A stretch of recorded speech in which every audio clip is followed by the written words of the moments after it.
9장 1절에서 3절, 제 성경으로는 신약 251쪽 정도 됩니다.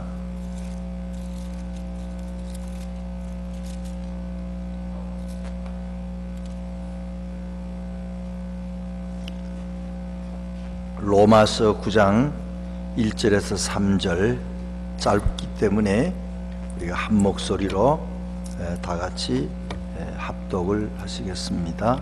내가 그리스도 안에서 참말을 하고 거짓말을 아니하노라. 나에게 건 근심이 있는 것과 마음에 그치지 않는 고통이 있는 것을 내 양심이 성령 안에서 나와 더불어 정언하노니, 나의 형제 곧 골육의 친척을 위하여 내 자신이 저주를 받아 그리스도에게서 끊어질지라도 원하는 바로라. 아멘. 오늘은 아버지 주일입니다. 저 하나님께서 우리에게 허락하신 아버지에게 감사를 표현하고, 또 아버지 되신 분들은 더 좋은 아버지가 되도록 기도하는 날이 되기를 바랍니다. 한국에서는 5월에 어버이날을 제정하고 아버지와 어머니들에 대한 고마움을 함께 표현하지만, 미국에서는 어머니날과 아버지날이 이렇게 구분되어 있습니다. 미국에서 어머니날이 정식으로 정해진 건 1914년이고 아버지날이 1972년에야 공식적으로 제정이 되었다고 합니다. 아버지날의 유래는 1909년 워싱턴주 외곽 농가의 스마트시 집안에서 시작이 됐습니다. 이 윌리엄 스마트라는 사람에게 자녀들이 6명이 있었는데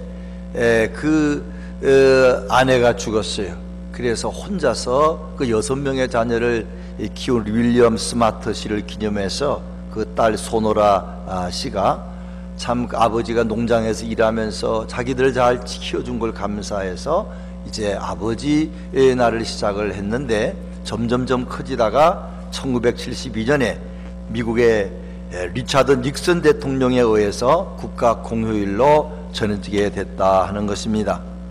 미국의 아버지들은 몰라도 이 한국의 아버지의 존재가 어머니에 비하여 이렇게 좀 희미해진 것은 자업자득한 면도 있습니다. 특히 치열한 생존 경쟁에서 살아남아야 하는 한국의 현실에서 한국의 아버지는 밖으로 주로 많이 나돌았지요. 그래서 집안일에는 거의 관심 가지지 않고, 또 어떨 때는 권위도 많이 내세우고, 그리고 자녀들과 함께 시간 많이 보내지 못하면서 그저 돈을 벌어오는 그런 사람으로 많이 비쳤습니다. 실제로 최근에 경제협력계가 기구인 OECD 같은 데서 조사해 보니까 집안에 와서 집안일을 하는 남자들이 29개 중에서 시간을 쓰는 걸 비율을 해보게 되면은 한국 사람은 45분 정도 쓰게 되는데, 이건 인도, 일본, 중국과 비슷하고 어쨌든 거의 이제 꼴찌에 가깝다 하는 것입니다. 1위를 차지한 사람은 덴마크의 남성으로 집에 들어오면 3시간 정도 집안일을 같이 하고 시간을 보낸다 하는 것입니다. 또 자녀들과 함께 시간을 보내는 것은 한국 사람은 하루에 한 10분 정도, 포르투갈과 일본도 비슷하다고 합니다. 그래서 이 가장 중요한 육아나 자녀 교육까지도 전적으로 엄마에게 다 넘기고 나 몰라라 그렇게 하다 보니까 이제 좀 아버지에 관한 생각들이 많이 이렇게 희미해지지 않았는가. 저도 말씀을 준비해서 생각해 보니까 집안에 별로 시간 많이 안 쓰고, 딸과도 시간도 많이 보내고 못 보내고, 참 이런 설교하기가 힘든 그런 마음을 생각하며 회개하는 마음으로 준비를 했습니다. 한국은 여러분 아시는 것처럼 술을 많이 마시는 나라입니다. 그래서 얼마 전에 보면 독주, 소주를 중심으로 한 독주로는 세계에서 제일 많이 마시는 나라가 한국이고, 이제는 점점 술이 좀 줄어서 2013년도에는 술 소비량이 한 21번 정도 돼요. 그래도 어쨌든 한국 사람들, 특별히 남자들은 스트레스 많이 받고 힘드니까 술을 많이 마시지요. 어릴 때도 한국에 있을 때 보면은 길거리 가라면 술 마시고 소리 지르고 하는 거는 뭐 요새는 여자는 모르겠는데 남자들은 꽤 있은 것 같습니다. 국민학교에서 선생님이 사자성어를 만들어서 해보라 그랬습니다. 길거리에서 가다가 막 소리 지르는 걸 뭐라고 하냐? 그것이 가짜로 끝난다 그랬어요. 여러분 아시는 분도 있겠지만, 이 고성방가 그게 맞지요. 소리 지르면서 막 노래 부르는 건데 애들이 압니까? 뭐야 그랬더니 어떤 애는 고음방가, 그리고 어떤 애들은 그걸 미쳤는가 뭐 이렇게 이야기하고, 어떤 애는 기막힌 걸 썼는데 아버진가 뭐 그렇게 썼어요. 아버지가 밤낮 술 마시고 막 이렇게 소리 지르고 오니까 아버진가 이렇게 했다 하는 것입니다. 사도 바울을 로마서를 세 부분으로 나누어서 로마에 있는 그리스도인들과 우리에게 말합니다. 1장부터 지난번까지 한 8장까지는 믿음으로 구원받는다 하는 것을 말하고, 뒤에 가가지고 거룩해져야 된다 그걸 말합니다. 그 다음에 12장부터 마지막까지는 우리가 그 믿음으로 구원받은 사람들이 어떻게 살아야 하는가 하는 생활을 이야기하는데, 그 중간에 오늘 9장부터 11장 3장에 관해서는 이스라엘 사람들은 어떻게 구원을 받는가, 믿음으로 구원받는데 율법을 너무 의지하고 자기들의 전통을 의지하는 이스라엘 사람들은 어떻게 구원받는가. 가만히 보니까 저들이 정말로 예수 그리스도가 그들에게 태어났는데도 잘 안 믿어요. 도리어 예수 그리스도를 핍박하고 교회를 핍박하니까 안타까워서 자기가 탄생한 그 이스라엘 사람들에 관한 구원을 설명한 것이 중간에 있는 9장부터 11장까지 말씀이라 하는 것입니다.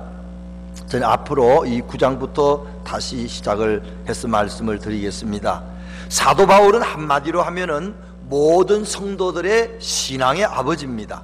그는 당시의 사람뿐 아니라 2000년이 지난 지금도 이 믿음의 아버지로 우리가 영향을 받고 있는 것입니다. 사도 바울을 통해서 볼 때에 어떤 마음을 가진 사람이 신앙적인 참 아버지인가 하는 걸 잠시 말씀드립니다.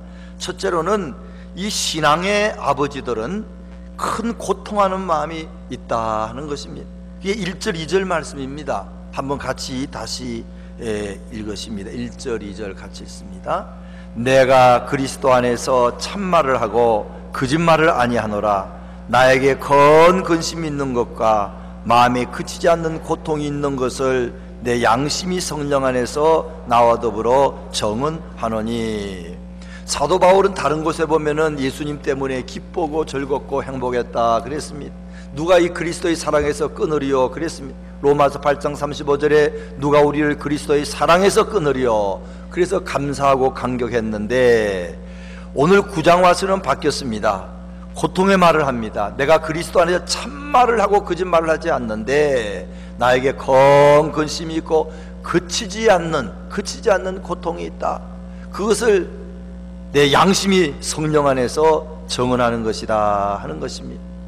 우리가 전도할 때 예수 믿으면 기쁩니다, 행복합니다 그렇게 말하지만 솔직히 말하면 여기 있는 것처럼 참말을 하고 거짓말을 하지 않는다 그러면은 우리가 예수 믿으면 꼭 기쁩니까? 꼭 행복합니까? 그렇지는 않지요. 우리는 예수 믿으면서 힘들 때가 많습니다. 또 교회 봉사하는 사람은 힘들어요. 그러나 감사한 것은 힘들면서도 기쁘고 힘들면서도 보람 있는 일이 예수 믿는 일이요 주의 일인 줄 믿으시기 바랍니다. 세상 일은 좋은 것 같아도 얼마나 지나고 나면 허무합니다. 축구하는 걸 보면서 야 멋있다 그러지만 나중에 영원한 세계에서 바라볼 때는 그냥 뭐 월드컵 나가서 선수로 뛰는 것까지도 잘못하면 허무한 일일 수도 있다 하는 것입니다. 어쨌든 예수 믿는 일은 기쁘고 즐거운 일도 많지만 어떨 때는 힘든 것도 있습니다. 그런데 특별히 우리가 구원받고 나면은 참 마음이 기쁘고 제산 받은 것만 생각해도 나는 이제 이 고난 많은 세상에서 끝나면은 영원한 천국 간다 생각할 때 기쁘지만 시간이 좀 지나면 그 기쁨은 조금 줄어들고 그 다음에 믿지 않는 사람을 바라볼 때 내 마음에 근심이 생깁니다. 나는 좋은데 그런데 아무개는 천국을 못 가니 이거 어떡하지? 그게 알게 모르게 영적인 근심으로 다가온다 하는 것입니다. 사랑의 교회 어느 대학생이 매주 고난주간이 되면 한 주간 금식한다고 합니다. 그가 금식한 지 닷새쯤 됐을 때 담임 목사님이랑 인터뷰를 만나서 간증을 하게 됐는데 얼굴이 많이 빠졌죠. 그러나 얼굴이 빛이 납니다. 근데 그 여자 청년이 말하기를, 목사님, 오늘 아침에 잠에서 깨어 일어났는데 갑자기 뭉클한 감격이 솟구쳐 올랐어요. 성령께서 주시는 것인가 봐요. 주님이 저를 사랑해 주시는 걸 생각하면 눈물이 쏟아져요. 그런데 목사님, 이렇게 좋으신 예수님을 모르고 죽어가는 사람이 너무 많다고 생각하니 또 눈물이 나요. 그랬다는 것입니다. 이것이 청년의 심정뿐만 아니라 믿음이 충만한 사도 바울의 심정이라 하는 것입니다. 그 문제는 바로 내세에 저나 여러분이 죽고 나서 그거로 끝나는 것이 아니고 천국이 있고 지옥이 있기 때문에 그런 줄 믿으시기 바랍니다. 히브리서 9장 27절에 한 번 죽는 것은 사람에게서 영하신 것이요 그 후에는 심판이 있나니 그랬습니다. 잘 먹고 잘 사는 웰빙도 중요하지만 진정한 웰빙의 마무리는 다행이다, 잘 죽는 거다, 그런 말을 한 사람들이 있습니다. 죽음은 피할 수 없지만 대부분의 사람들은 의식적으로 죽음에 대한 생각을 회피합니다. 죽음이라는 현실을 의식 속에서 제외하려고 합니다. 그러나 분명한 사실은 일생 동안 생존을 위해 싸우지만 우리 모두는 항상 죽음으로 나가고 있다는 사실입니다. 죽음은 그 어느 누구도 피할 수 없는 이 땅에서 마지막 겪는 필연의 과정입니다.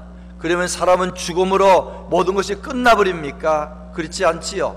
하나님의 형상대로 지음받은 인간은 멸절되거나 소멸되는 존재가 아닌 것입니다. 성경은 죽음 후에 또 다른 세계가 있다는 걸 말씀하고 있습니다. 천국과 지옥이 있다는 것입니다. 무신론자들은 천국과 지옥을 거꾸 부인합니다.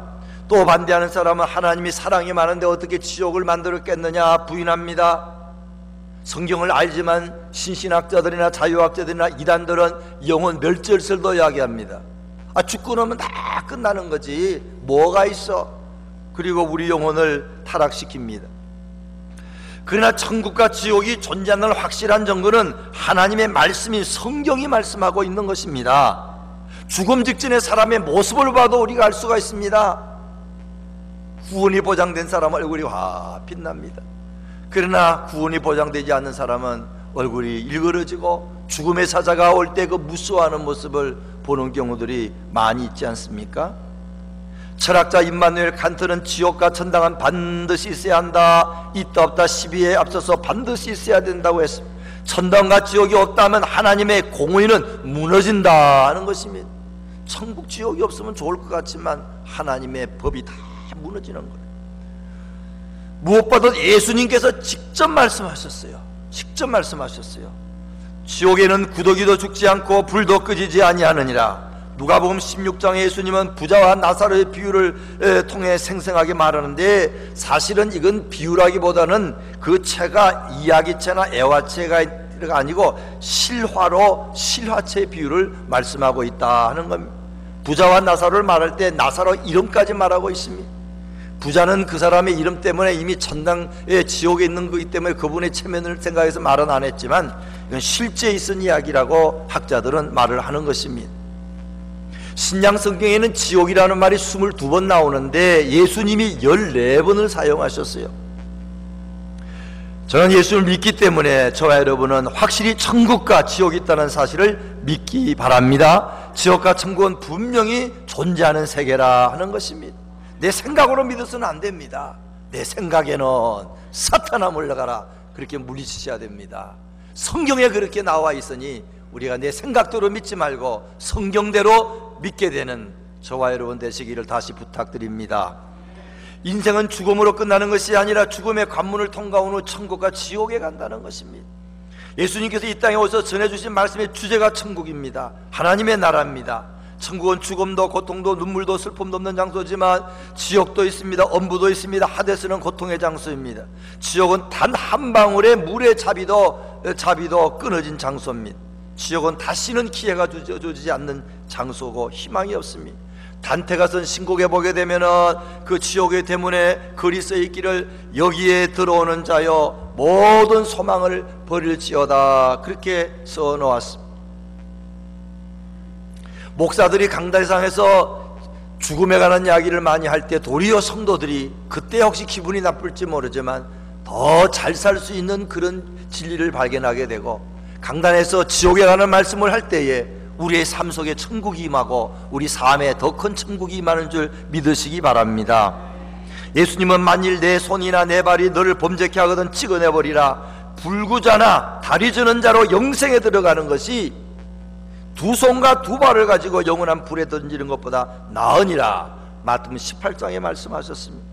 지옥은 끔찍한 곳이니 현세에서 어떤 대가를 치루어도 가지 말라는 것입니다. 죽음 이후에 내세가 확실히 있습니다. 그러다 우리는 남아있는 이 시간을, 이 현재의 시간을 어떻게 살아야 하는가? 사도 바울이 이런 걸 생각할 때 머리가 아프고 마음이 아프고, 나는 구원받아서 좋지만 믿지 않은 사람이 있어서 그렇게 끊임없는 고통을 받는다 하는 것입니다. 두 번째, 사도 바울의 마음, 믿음의 신앙의 아버지의 마음은 무엇입니까? 가족에 대한 특별한 마음입니다. 특별히 내 가족 생각하면은 더 마음에 염려와 고통이 있다는 것입니다. 3절 같이 읽으십니다. 나의 형제 곧 골육의 친척을 위하여 내 자신이 저주를 받아 그리스도에게서 끊어질지라도 원하는 바로라. 3절 상반절에 나의 형제 곧 골육의 친척을 위하여. 물론 이것은 사도 바울의 친척이나 골육 친척을 말하고 뒤에는 이스라엘 사람들을 말하지만, 그러나 오늘 우리에게는 바로 내 가족들만 생각해도 됩니다.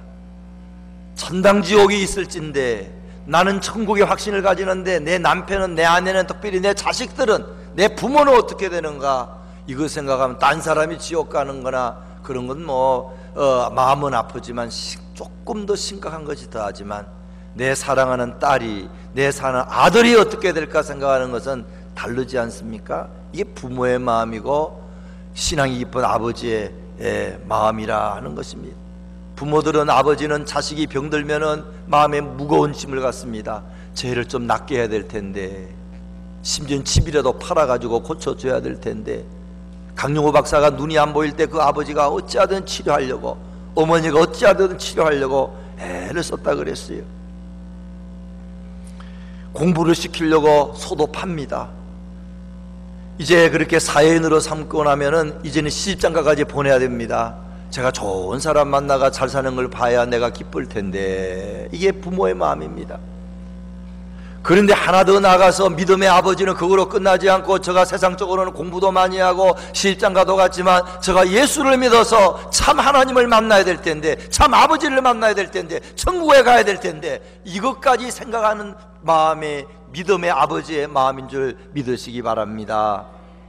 특별히 가까이 있는 가족이나 친구, 친지에 대하여 그것 때문에 괴로워지기 시작하는 것입니다. 복음을 전하는 것도 때가 있습니다. 사랑하는 가족을 놓고 아무리 발버둥쳐도 소용이 없습니다. 살아있는 동안 부모, 자식, 일가 친척들 주님께 인도해야 됩니다. 지옥의 형벌에서 벗어나게 해야 됩니다. 이 땅에 잘 사는 것이 전부가 아닌 줄 알지 않습니까? 미국으로 이민 온 사람들이 처음에 가만히 있지 않았어요. 다 초청했습니다. 여기가 살기 좋으니 다 버리고 와라, 다 버리고 와라. 요새는 안 그렇지만 어쨌든 굉장했습니다. 지금 이제 토론토에, 가나다 토론토의 큰빛교회 이면수 목사님 간증을 들으니까, 미국에는 북한 탈북자들이나 북한 사람들에게 영주권 준 케이스가 10명 내지 20명밖에 안 되는데, 캐나다는 마음이 좋아서 그런지 탈북자들을 관대해가지고 한 2,000명 내지 3,000명이 북한 사람으로 영주권을 받았다는 것입니다. 목사님이 사인해준 사람만 400명인데 목사님이 사인해주면 통과돼서 된 사람도 그렇게 된다는 것입니다. 대부분 한국을 거쳐서 이렇게 들어오는 경우가 많은데, 얼마나 가족들을 부르고 싶어 하는지, 열심히 일해가 돈 벌어가지고 다 보내가지고 가족을 이 좋은 나라 와서 살아라 그렇게 하는 것이 북한 탈북자만 그런 것이 아니라 저와 여러분의 마음이 아니겠습니까? 천국은 미국이나 카나다 정도가 아닐 것입니다. 복음을 전하고 싶어도 전할 수 없는 때가 오기 전에 복음을 전거해야 됩니다. 기회 주었을 때 복음을 전해야 됩니다. 그 사람이 죽기 전에 전도해야 됩니다. 주님 오시기 전에 전도를 해야 한다는 것입니다. 마지막 세 번째로는 그 대가를 치르겠다는 마음입니다. 정말로 믿음이 있는 아버지의 마음은 마음에 고통이 있어요. 특별히 내 가족에 관한 고통이 더 큽니다. 그거로 끝나지 않고 내가 어떤 대가를 치르더라도 죄를 잘 사게 만들어야겠다. 내 아들 딸들을 천국으로 인도해야 되겠다. 그 마음이 있는 마음이 정말로 믿음이 좋은 아버지의 마음이라 하는 것입니다. 그것이 아까 읽은 3절의 하반절에 나와 있는 것입니다. 나의 형제 곧 골육의 친척을 위하여 내 자신이 무엇을 받아? 저주를 받아 그리스도에게서 끊어질지라도 원하는 바로라. 이건 저주받는다는 말은 참 사실은 무서운 말이죠. 헬라어로 아나테마라는 말인데, 이건 여리고성을 여호수아가 점령할 때 하나님이 거기에 있는 사람도 다 죽여버리고 짐승도 다 죽여버리고 모든 거 다 불태워버려라, 이게 저주받는 겁니다. 내가 그렇게 되어도 좋으니 내 아들 딸이 구원받으면 좋겠다, 내 남편과 아내가 내 부모가 구원받으면 좋겠다 하는 마음을 누가 가졌느냐? 사도 바울이 가진 것입니다. 그러면 이 마음의 일부를 저와 여러분이 가지도록 기도해 주시기 바랍니다. 오래전에 본 거지만 할렐루야 나는 할렐루야 아줌마다 하는 그 치자실 목사님의 간증에 보면 인상 깊은 것이, 그 아들이 군대를 갔는데 예수를 안 믿어요.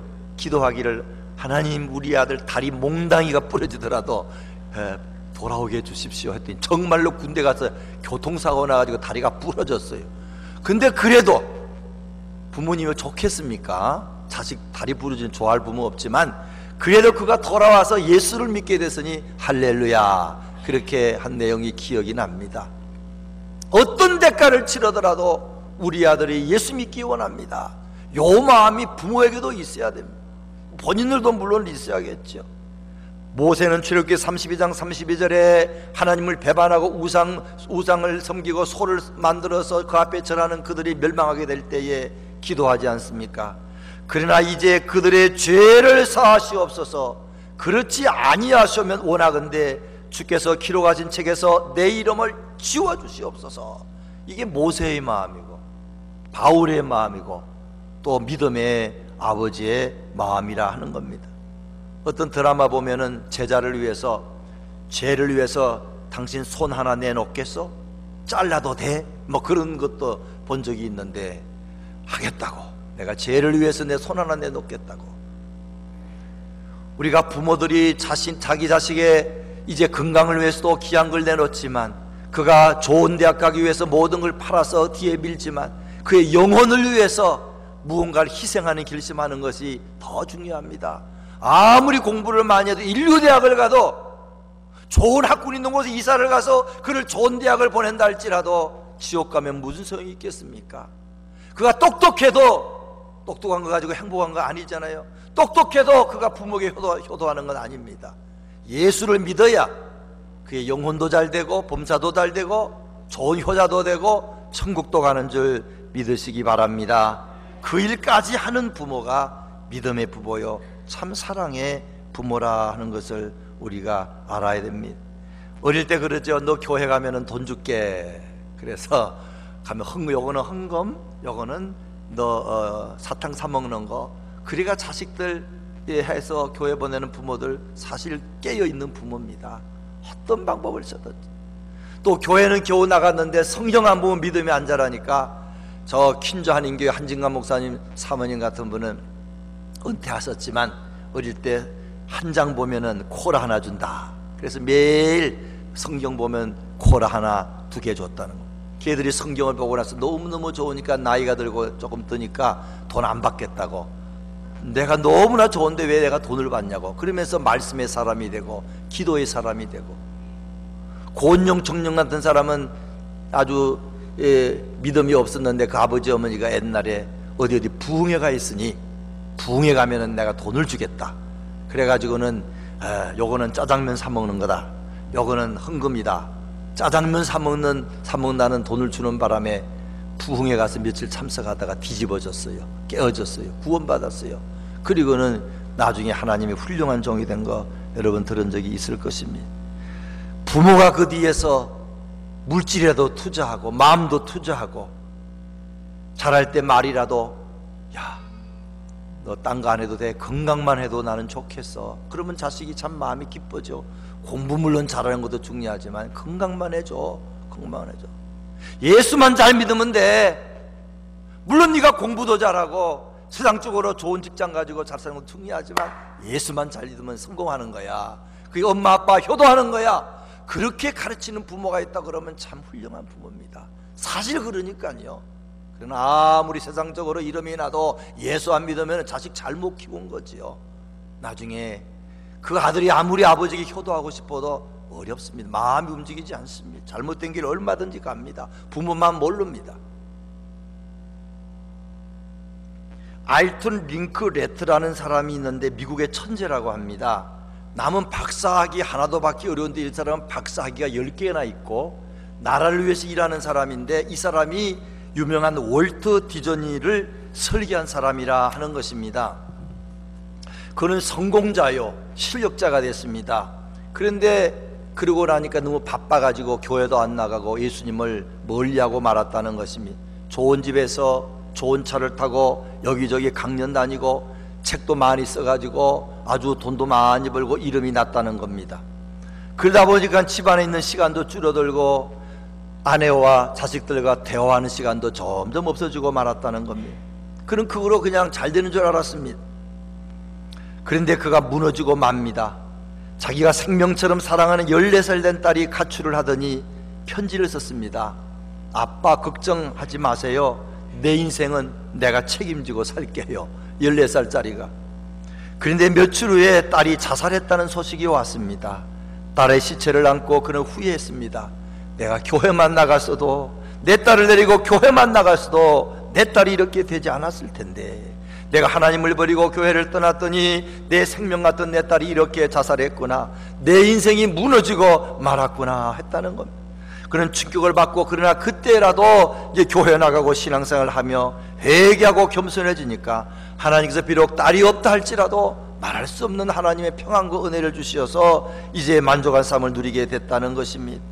그는 자주 강연을 나가는데 이제는 강연의 내용이 바뀌었습니다.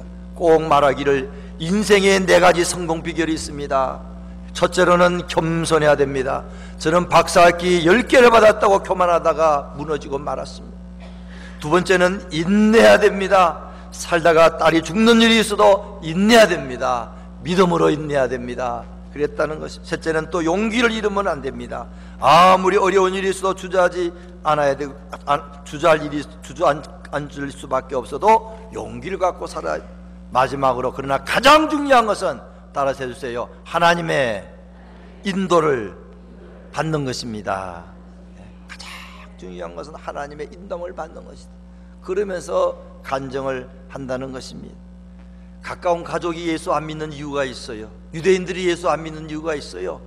목사의 자녀나 장로의 자녀 중에 예수 안 믿는 사람이 있습니다. 그건 다음에 이제 말씀을 드리겠습니다만은, 오래전에 미국에서 있었던 이야기입니다.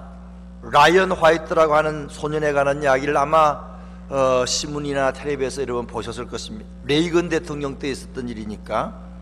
그 라이언 화이트이 13살에 혈우병을 앓아서 수술을 받게 됐는데, 옛날에 많이 그런 일이 있었죠. 수혈을 잘못해가지고 에이즈가 걸렸습니다. 그래가지고는 참 기막힌 어려움 가운데 처하게 됐는데, 그는 속수무책으로 이 병원에서 잘못한 사건으로 인해서 죽음을 기다리게 됐습니다. 그러나 놀라운 것은 이 아이는 자신이 죽는다는 것을 알고 있으면서도 아무도 원망하지 않는 것입니다. 부모도 형제도 가정도 특별히 의사 선생님들도 원망하지 않았습니다. 항상 밝은 웃음을 보였고 모두에게 친절했습니다. 오히려 염려하는 부모들을 위로하며 날마다 기쁘고 행복하게 지냈습니다. 그러니까 사람들이 깜짝 놀랐어요. 아니, 이런 애가 다 있을까?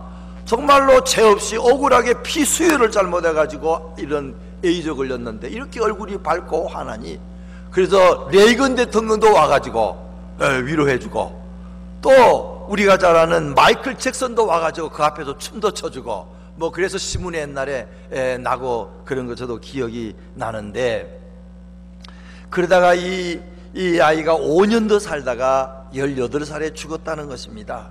그런데 그가 마지막으로 아버지와 나눈 대화가 기독교 잡지에 실렸는데 얼마나 가슴이 뭉클한 이야기를 했는지 모릅니다. 아버지는 죽어가는 아들에게 말했습니다. 아들아, 미안하다. 난 아무도 너에게 해줄 것이 없구나. 이 아빠가 더 이상 어떤 선물도 줄 수 없음을 용서해다오. 그래도 이 아들이 하는 말이, 아닙니다 아빠, 전 지금 많은 선물을 받았습니다. 많은 선물을 받고 살았지만 아무도 아빠가 제게 준 선물 같은 선물을 준 사람은 없습니다. 아빠는 제게 천국 열쇠를 주었습니다. 예수님을 소개해 주셨고, 교회에 나아가 예수님을 믿게 해주었고, 말씀을 통하여 영생을 얻도록 해주었습니다. 이보다 위대한 선물은 다시 없으니까 말입니다. 아버지가 얼마나 위로가 됐겠습니까? 사람이 떡으로만 살 것이 아니요 하나님에서 나오는 말씀으로 살 것이라 그랬습니다. 자식을 밥으로만 먹이지 말고 하나님의 말씀을 먹이는 저와 여러분 되시기 바랍니다. 효도도 잘 받으시고 좋은 아버지도 좋은 아버지로서 효도도 잘 하시고 또 효도도 잘 받으시는 그런 아버지들이 되어야 될 것입니다. 참 아버지를 속여야 됩니다. 나는 아버지가 아닙니다. 하늘에 계신 아버지가 저와 여러분의 딸과 아들의 참 아버지 아닙니까? 보라, 독생자 예수 그리스도를 지적하면서 그를 따르라고 한 세례 요한처럼 오늘 우리 아버지들이 참 아버지에게 우리 딸과 아들을 소개하고 인도하는 그런 우리들이 되어야겠습니다. 에베소 5장에 보게 되면 성령 충만을 받으라 하는 말씀이 있습니다. 거기 보면 성령 충만 받고 나면 기쁨도 생기지만, 특별히 술 취하지 않게 되지만, 특별히 남편은 성령 충만하면 아내를 사랑하고, 아내가 성령 충만하면 남편에게 순종하고, 아버지가 성령 충만하면 자식을 사랑하고, 아들이 성령 충만하면 부모에게 순종하는 내용이 있습니다. 그러므로 성령 충만은 세술에 취하는 겁니다. 여러 가지 많은 힘든 일이 많아도 세상 술에 취하지 않냐고 성령에 충만하셔서 정말로 내 가족을 더 사랑하고 저들의 영혼이 천국 가는 도로 인도하며 살아가는 저와 여러분 되시기를 주의 이름으로 축원합니다. 우리 말씀 생각하시면서